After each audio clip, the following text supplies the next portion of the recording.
की कथा। इसको सुनने से भोले बाबा की कृपा बनी रहती है और सारे कष्ट दूर होते हैं। आइए हम सब हरियाली अमावस्या की कथा को सुनते हैं।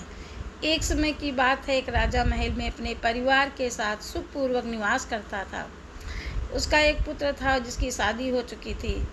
राजा की पुत्रवधू ने एक दिन रसोई में मिठाई रखी हुई देखी तो सारी मिठाई खा गई। जब उससे पूछा गया कि सारी मिठाई कहाँ गई तो उसने कहा, सारी मिठाई तो चूहे खा गए। ये बात चूहों ने सुन ली और इस गलत आरोप को सुनकर अत्यंत क्रोधित हुए। इसके बाद उन्होंने राजा की बहू को सबक सिखाने का निश्चय कर लिया। कुछ दिनों के पश्चात महल में कुछ मेहमान आए। चूहों ने सोचा कि अच्छा मौका है राजा की पुत्रवधू को सबक सिखाने का। बदला लेने के लिए चूहों ने बहू की साड़ी चुराई और उसे जाकर अतिथि के कमरे में रख दी। जब सुबह सेवकों और अन्य लोगों ने उस साड़ी को वहाँ पर देखा तो लोग राजा की बहू के चरित्र के बारे में बात करने लगे। ये बात जंगल में आग की तरह फैल गई। जब ये बात राजा के कानों तक पहुँची तो उसने अपनी पुत्रवधू के चरित्र पर शक करते हुए महल से बाहर निकाल दिया।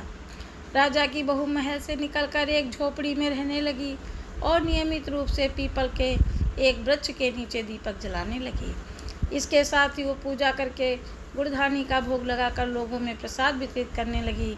इस प्रकार कुछ दिन बीत जाने के बाद एक दिन राजा उस पीपल के पेड़ के पास से गुजरे जहाँ उनकी बहू हमेशा दीपक जलाया करती थी। इस दौरान उनका ध्यान उस पेड़ के आसपास जगमगाती रोशनी पर गया। राजा इसे देखकर चकित रह गए। महल में वापस आने के बाद उन्होंने अपने सैनिकों से उस रोशनी के रहस्य का पता लगाने के लिए कहा।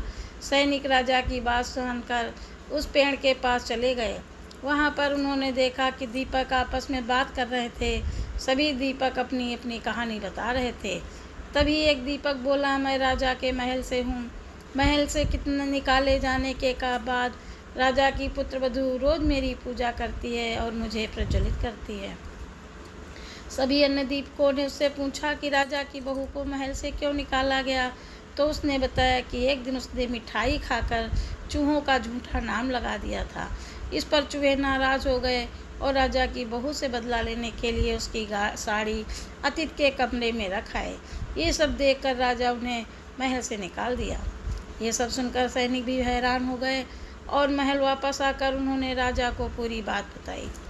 ये सुनकर राजा को अपनी गलती का एहसास हुआ और उसने अपनी पुत्रवधू को महल में वापस बुला लिया। इस प्रकार पीपल के पेड़ की नियमित पूजा करने का फल राजा की बहू को मिला और वो अपना जीवन आराम से व्यतीत करने लगी। इस कहानी से हमें यही शिक्षा मिलती है कि कभी किसी के ऊपर झूठा आरोप मुझे नहीं लगाना चाहिए। हे भगवान भोले बाबा, गौरी माँ, जैसे आपने उस बहू की रक्षा की वैसे भी हम सब की भी रक्षा करना, हम सबको भी खुशियाँ देना, हम सबके सौभाग्य को अटल रखना। ओम नमः शिवाय, ओम नमः शिवाय, ओम नमः शिवाय।